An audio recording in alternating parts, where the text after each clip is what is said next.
What are we protesting today? Donald Trump. And what's Donald Trump doing that we're protesting? Well, he is up the American democracy right now and trying to kind of repeal a bunch in the Constitution, like, rights and liberties. So, is there anything in specific that I don't have all the information. That seems abundantly clear. He's repealing, things, the Constitution. The Democrats learned the word Constitution recently, but they don't know what it means. And they like the word democracy, but they don't know what it means. Firebombing, they know firebombing, that they know. Well, welcome back, hour number 3. Now, let me get to President Trump's day yesterday. A lot going on. The Supreme Court gives boost to Trump deportation plans under Alien Enemies Act. The Alien Enemies Act. It's not just an act, it's Alien Enemies Act. And isn't that great? So I've got President Trump once again. He met with the Israeli Prime Minister Benjamin Netanyahu, who a lot of Democrats like to call Bibi, like their old friends. I tell you, I'm going to keep an eye on this survey that shows that 55% of Democrats are in favor of assassinating Donald Trump, and 57% of Democrats are in favor of destroying Tesla dealerships, because your Democrat Party is not what the Democrat Party used to be, I think. Aren't they remarkable? And Jasmine Crockett, I am telling you, we got a lot of crazy. Let me go to, now, the Chief Justice of the United States, John Roberts, halts deadline for deported Maryland man's return from El Salvador. The Democrats really want all the gang members to come back and shack up, well, in your house, probably not in their house. The Supreme Court on Monday temporarily blocked an order by an Obama judge to return a Maryland man who was mistakenly deported to a prison in El Salvador last week. Again, I believe that we played Caroline Levitt talking about this about a week ago, saying it was not a mistake, but there is a quote somewhere from some government official somewhere in the country who said there was some kind of a paperwork issue. Chief Justice John Roberts said U.S. District Judge Paula Zinis, with an X on the front, X-I-N-I-S, overstepped her authority when she ordered the illegal alien, of course, which is Kilmar Armando Abrego Garcia, that he be returned to the United States. So this judge, and this is the Obama judge, right, the Zinis, and she ordered, oh, no, this gang member who was deported has to be brought back to the United States and set loose on the streets of America so that there can be more pandemonium and bloodshed and amazing stuff.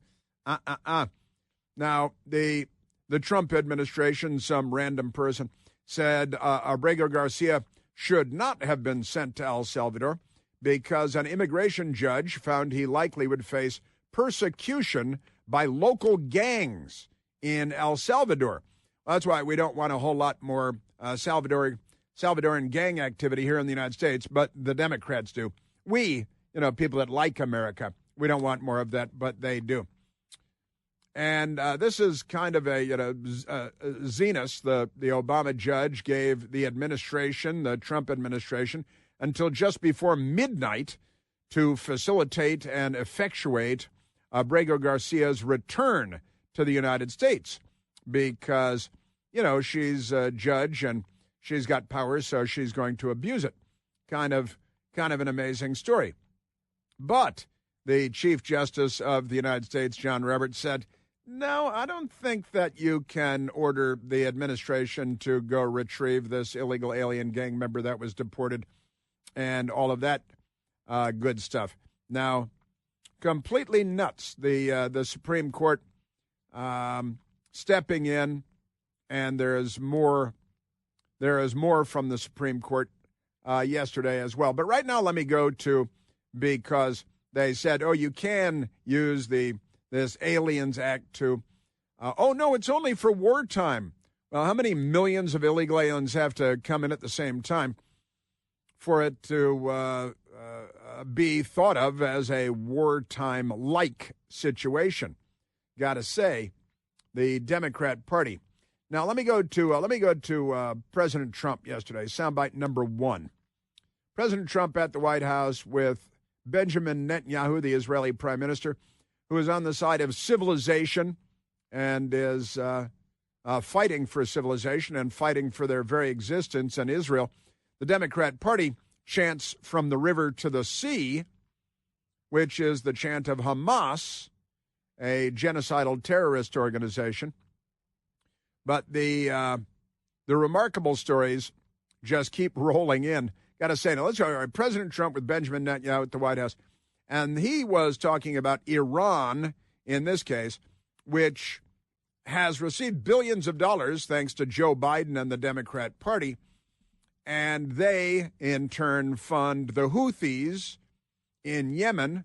They fund Hamas in Israel, the freest, fairest, most diverse country in that region of the world, in the entire Middle East, and the Democrats are against them, the most democratic country in that region of the world, and the Democrats are naturally against them.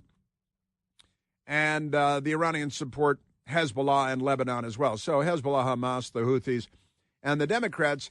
And again, Joe Biden gave the Ayatollah $6 billion in exchange for 5 American hostages being held, and he freed up the oil markets for Iran to make billions and billions off of oil revenues so they could fund the extermination of the state of Israel and then the United States of America. And President Trump, what's he doing? Well, he is bombing the Houthis in Yemen, and that's a good thing because they're, to much too great an extent, controlling the choke point at the entrance to the Red Sea, which brings you up to the Suez Canal, which allows for global trade to transit the Suez Canal, and these pirates who live in another century but have the full support of the Democrat Party. President Trump is bombing the snoot out of them, and that's good. And the Democrats are angry with President Trump.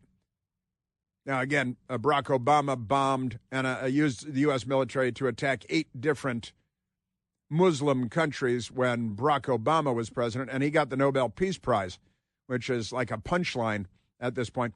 President Trump with Benjamin Netanyahu at the White House. We're having direct talks with Iran, and they've started. It'll go on Saturday. We have a very big meeting, and we'll see what can happen. And I think everybody agrees that doing a deal would be preferable to doing the obvious. I think if the talks aren't successful with Iran, I think Iran is going to be in great danger. And I hate to say it, great danger, because they can't have a nuclear weapon. Which is what they're working toward, and that's what the ridiculously named JCPOA, the Joint Comprehensive Plan of Action.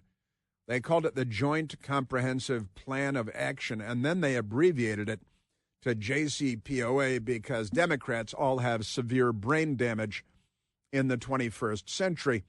And the Democrats, remember, Boltneck negotiated that one. And, oh, you'd like to continue spinning centrifuges? Oh, yes, please, go ahead and do that.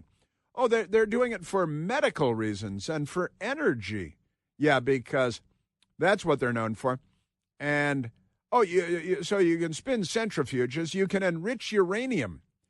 And you can spin centrifuges and enrich uranium on military installations where the United Nations, the IAEA, the International Atomic Energy Agency inspectors are not allowed to inspect. And Boltneck and Barack Obama said, yeah, that's good. You know, this is where the Hussein comes in. Am I right? This is where the Hussein comes in. Pretty amazing stuff. And, you can continue to advance your ballistic missile technology because that's a good idea. Sure is.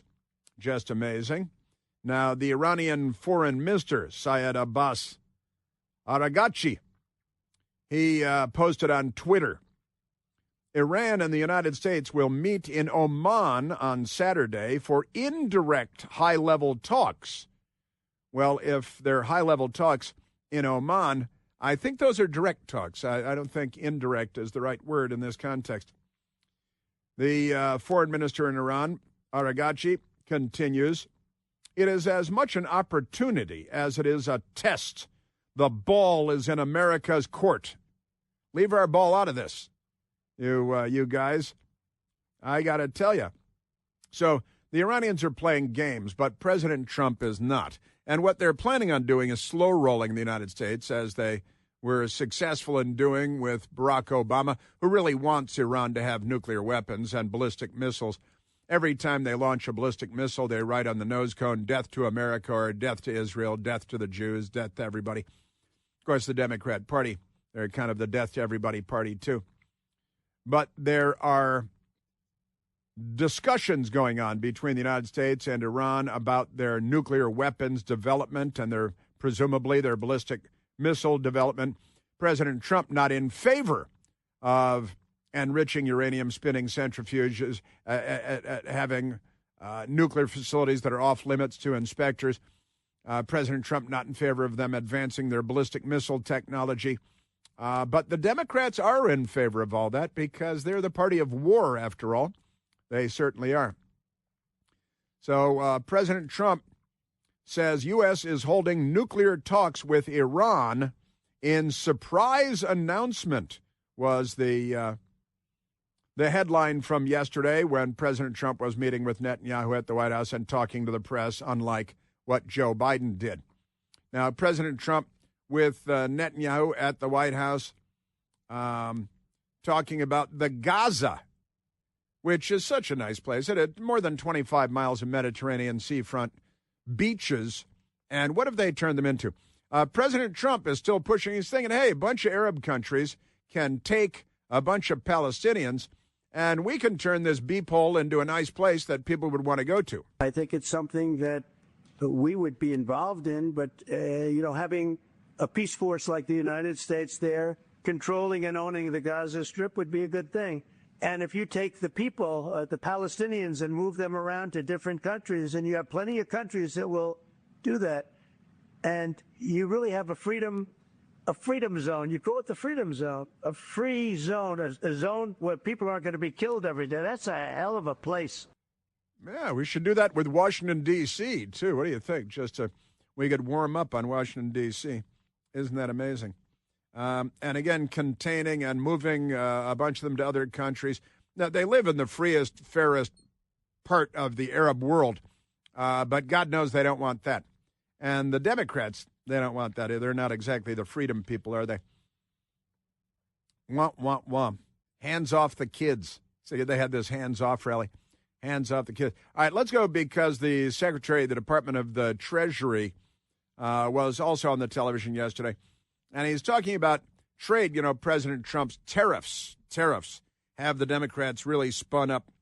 And they want to stop President Trump. And they don't want free and fair trade for the United States of America because they're not on the side, the left, that means the Democrat Party, they're not on the side of the United States of America. I can tell you that there are 50, 60, maybe almost 70 countries now who have approached us. So it's going to be a busy April, May, maybe into June. President Trump is going to be personally involved in these negotiations, and he believes, as many of us do, that there's been an unfair playing field, so the negotiations are going to be tough. And the Treasury Secretary is saying 60, maybe 70 countries have already come to the United States. And somehow the United States foolishly entered into trade agreements with country after country and with the European Union, the EU. And each and every one of these trade agreements is detrimental to the interests of the United States and beneficial to every other country and every other entity in the world. But here we are, President Trump trying to level the playing field and, maybe get at least neutral for us, maybe even advantageous for us. And the Democrats are furious with him about it, which is another sign of mental illness. Womp, womp, womp. You know that the all-new Eden Pure Thunderstorm air purifier has finally arrived, and this new thunderstorm uses two technologies that studies have shown will help to kill up to 99.9% of bacteria floating in the air in your home. Also gathering up dust and pet stuff and a whole lot more from the air that you breathe, and will get rid of any odor. No filters to have to buy and replace again and again either. The Eden Pure Thunderstorm will help get rid of any stinky smell, guaranteed. Talking about litter boxes, trash cans, cigarette smoke, left-wing protesters. No match for the Eden Pure Thunderstorm, and right now you can save $200 American on an Eden Pure Thunderstorm 3-pack for whole home protection. You can put one in your basement, your kitchen, your bedroom, any place you like to breathe clean, fresh air. All you have to do is go to EdenPureDeals.com on Al Gore's amazing internet and use the code CHRIS3, CHRIS and the number 3 to save $200 on 3 thunderstorms. That's EdenPureDeals.com. The discount code is CHRIS3. Yes, sir. I've got Elizabeth Warren coming on. And also, the president met with the Los Angeles Dodgers at the White House. They won the World Series. And there was some fun stuff there, too. He's a funny guy, President Trump, which is why the Democrats feel the way about him that they do. Chris here with a list of things that none of us should trust. The Washington Post, the New York Times, anything on CNN. Here's a list of things that I do trust. The Washington Times. Support real journalism for just $1 a week at WashingtonTimes.com/Chris. Now, President Trump was shot through the ear in Butler, Pennsylvania by a suicide attacker, Democrat. They've had a lot of suicide attackers on murderous suicide missions. Now, the Daily Mail out of the United Kingdom and Newsweek magazine with a story today. Thwarted, now there was the other assassin, Ryan Ruth, would-be assassin in Florida, caught along the fence line of the golf course. Thwarted Trump assassin tried to buy rocket launcher from Ukraine. The Department of Justice has revealed, because it turns out that Ryan Wesley Ruth attempted to acquire a rocket launcher, a rocket-propelled grenade, from Ukraine just 1 month before his arrest for allegedly plotting to assassinate President Donald Trump. According to a Justice Department filing, they've got a filing now in the Southern District of Florida. Isn't that amazing? And he found a guy who was a Ukrainian, and the Ukrainian said, I can get you an RPG, a rocket-propelled grenade. And so the Democrat tried to buy a rocket-propelled grenade from a Ukrainian who said he had access to this because, the war, we're funding the war and all that stuff. So he sought to purchase the rocket launcher for an RPG, a rocket-propelled grenade, which he had intended to use to assassinate Donald Trump. The Democrats.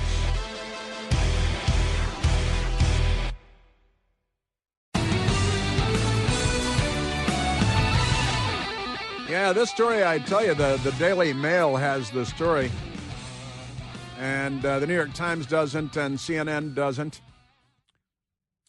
Shock details of Trump assassination suspect Ryan Ruth's alleged plans to kill president include Ukraine ties. This is a pretty remarkable story, I've got to say, and there's journalism involved here, which is why you don't have CNN or the New York Times or the Washington Post involved, because they don't do journalism. Ryan Wesley Ruth. You got to give assassins 3 names, because there might be other guys out there named Ryan Ruth, and you don't want that. Lee Oswald, things like that. But Ryan Wesley Ruth sought to purchase a rocket launcher from Ukraine the month before he was arrested for allegedly attempting to assassinate President Donald Trump.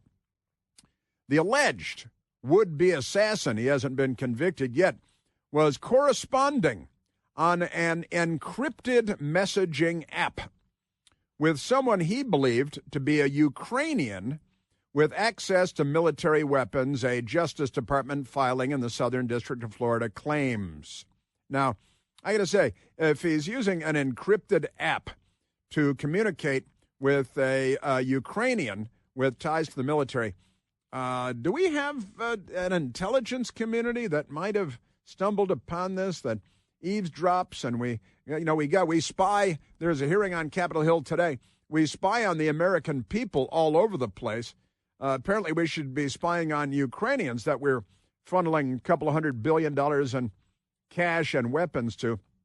So the would-be assassin corresponding in an encrypted messaging app with someone he believed to be a Ukrainian with access to military weapons, the Justice Department said in their filing, Southern District of Florida. It goes on to allege that Ruth, 58 years old, asked his associate to, quote, send me an RPG or Stinger, and I will see what we can do. So a rocket-propelled grenade or a Stinger. A Stinger is a shoulder-launched anti-aircraft missile that can be used to shoot down an airplane or a helicopter and is portable enough to put in your car. So a Stinger missile or an RPG, a rocket-propelled grenade, and we'll see what we can do. Now, he said, I need equipment so that Trump cannot get elected. That's how you know he's a Democrat. He's definitely a Democrat. And according to the filing, prosecutors allege, it's an encrypted app, and they're reproducing it, so obviously they have the texts, or let me say apparently they have the texts. So I need the equipment so I can see that Trump cannot get elected. Honestly, the Democrat Party is extremely dangerous and violent. Prosecutors allege that this correspondence, which included discussions over price and shipment of such anti-aircraft weapons, is further proof of Ruth's intent to assassinate Trump. Yeah, I think I'd call those clues. Pretty amazing stuff. He sent an image to the Ukrainian messenger with an image of Trump's campaign plane and wrote, Trump's plane. He gets on and off daily. And, the thing is about the Trump Force One, President Trump's private 757 with Trump on the side of the plane. That, I believe, does not have anti-aircraft defenses as Air Force One does and as Marine One does, the Marine Corps helicopters. They have flares and electronic jamming, and they have defenses from surface-to-air missiles. And so now a rocket-propelled grenade, you got to hit your target with an RPG. It's not heat-seeking like a Stinger is. But pretty amazing stuff. So Trump's plane, he sent a picture. He gets on and off daily, the 757, without the Air Force defenses.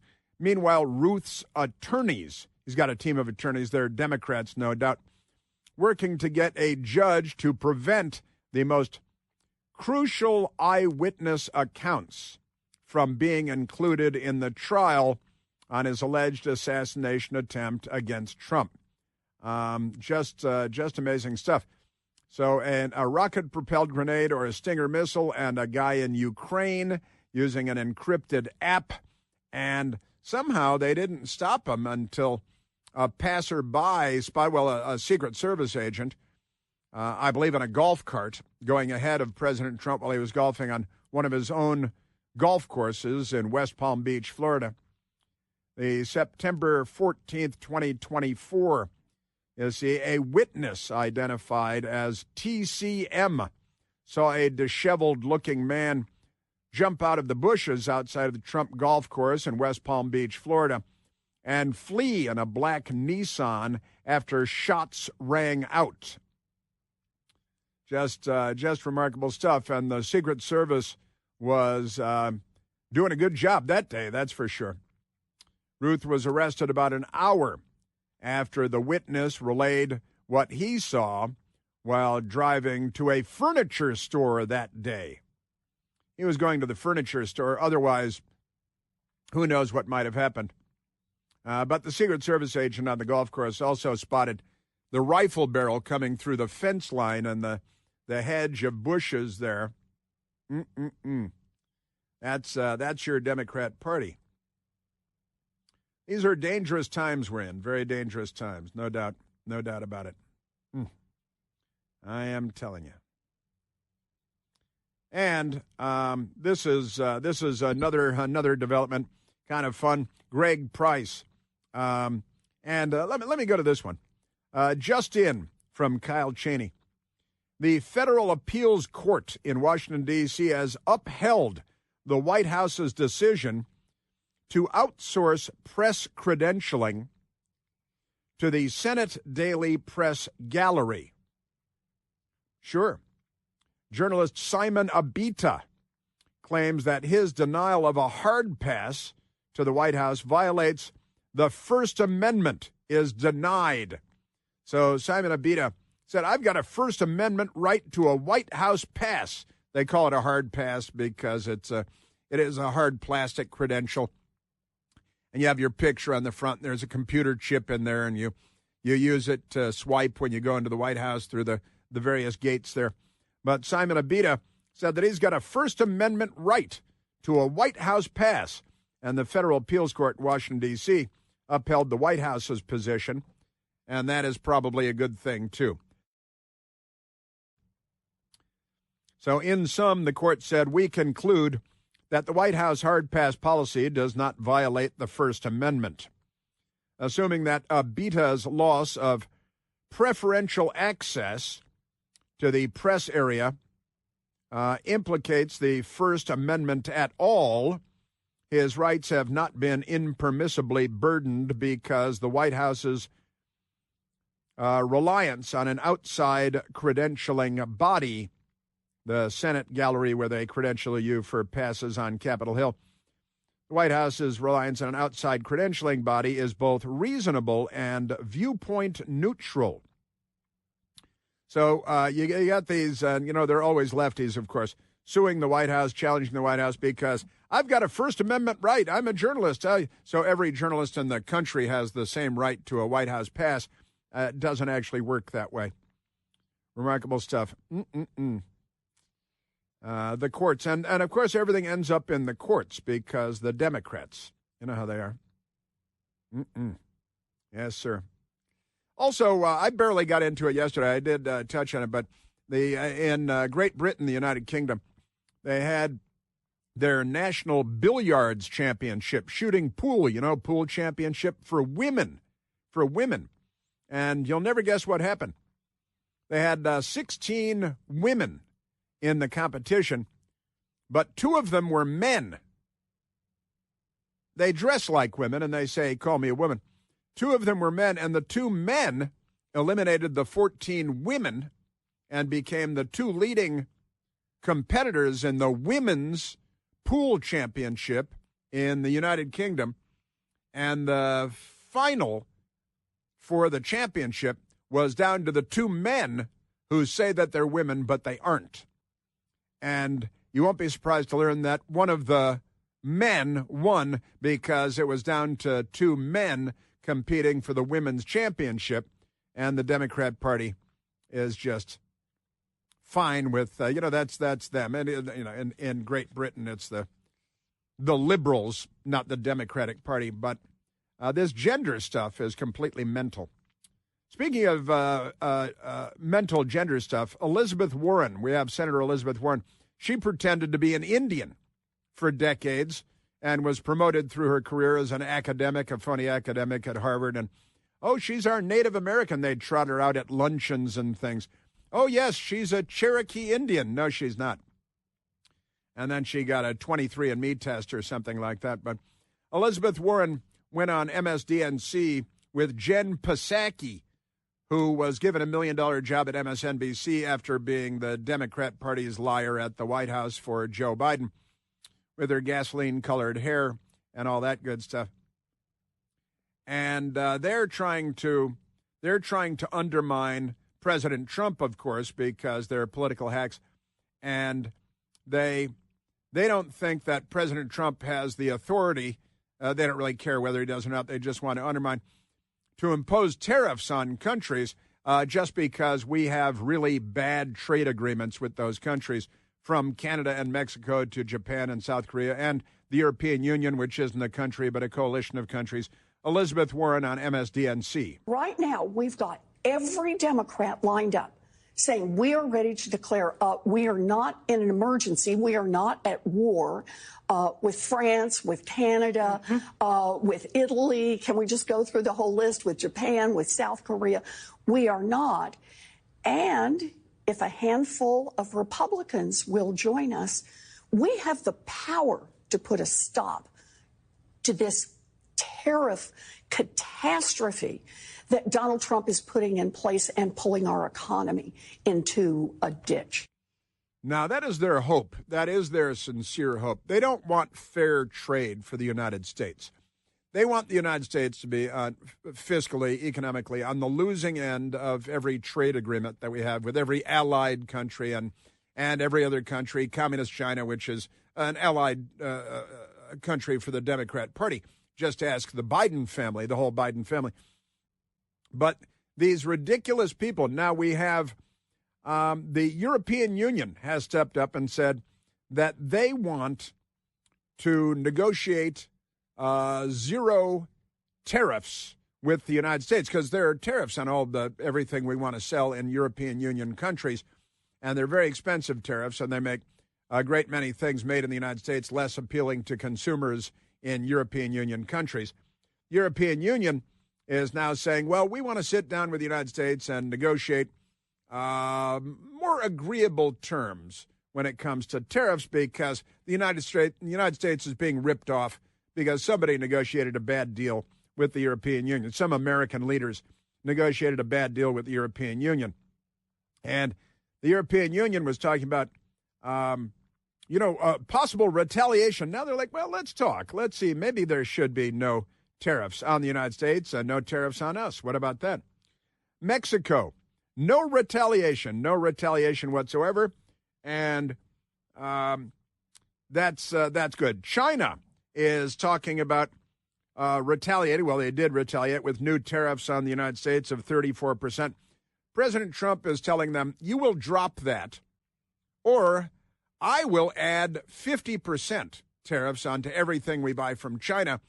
So, all the cheap made-in-China slave labor, little children working under bridges late at night with no labor protections, no economic protections. The Democrats like that. They like slave labor because, and just like Jasmine Crockett, she wants more illegal aliens in the country because we're not going to be picking cotton.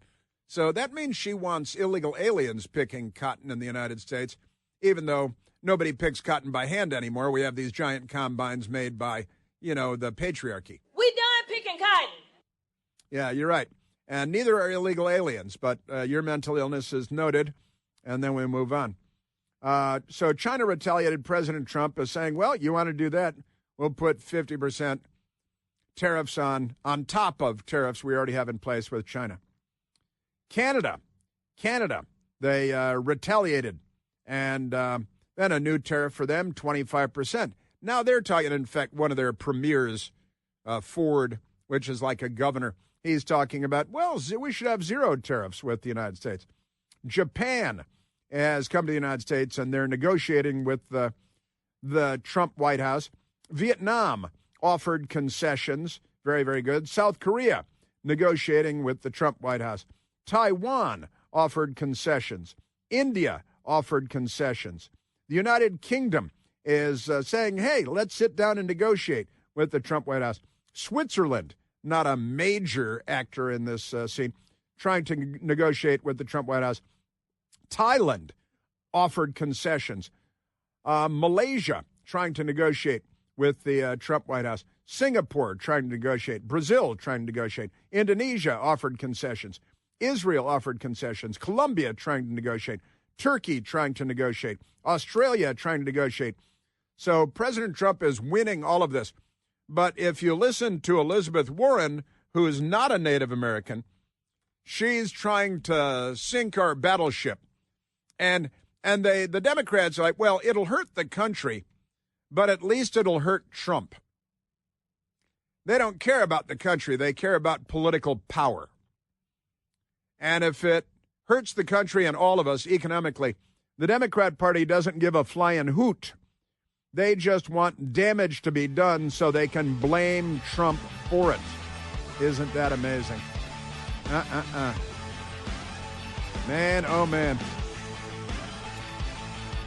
And an update on the man who, Chuck Schumer contributed to this, tried to assassinate Supreme Court Justice Brett Kavanaugh in court today. I've got an update on that coming up.